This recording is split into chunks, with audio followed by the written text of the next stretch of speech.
Dr. Mark Changizi here with your Science Moment. Today I'm going to talk about the words, the terms that people use when they're engaged in authoritarian civil liberties violating measures. So I want to talk specifically about masking and lockdowns, but let's first point out the typical euphemisms used in sort of Orwellian language, which we're not surprised that they use, but let's just cover them.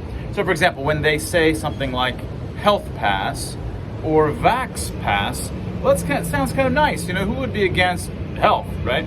But of course, health pass is a euphemism for, potentially firing massive numbers of people from their jobs, for banishing whole classes of people who refuse to take the medication. They're banished from society, banished from public accommodations, prevented from travel, prevented from receiving medical care. And this is just for those who actually refused. Part and parcel of this is that it amounts to coercion. So many of those people that didn't want to take it will just take it. They were coerced to take a medication that was potentially unnecessary, and they didn't want to, right? So that holds within such a nice word, in fact, terrible authoritarianism and a sort of crime against humanity. And another euphemism or Orwellianism that you've gotten used to is misinformation protection or fact-checking, right? That sounds really nice. Well, I would love my facts checked. That's great. And I'd like, all things equal, lower misinformation. That sounds like a great thing. But what it stands for, in fact, is state censorship, violation of the First Amendment. Millions of people's propositions silenced on social media.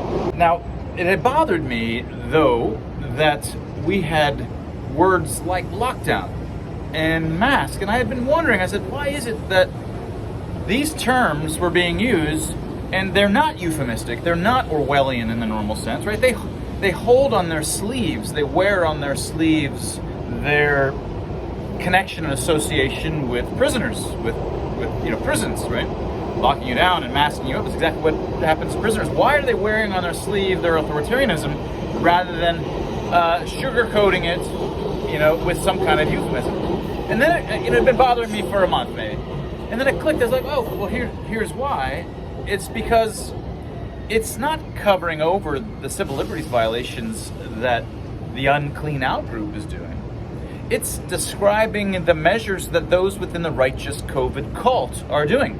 It's those who are the righteous ones that are masking. It's the righteous ones. It's the good righteous ones that are locking down, right?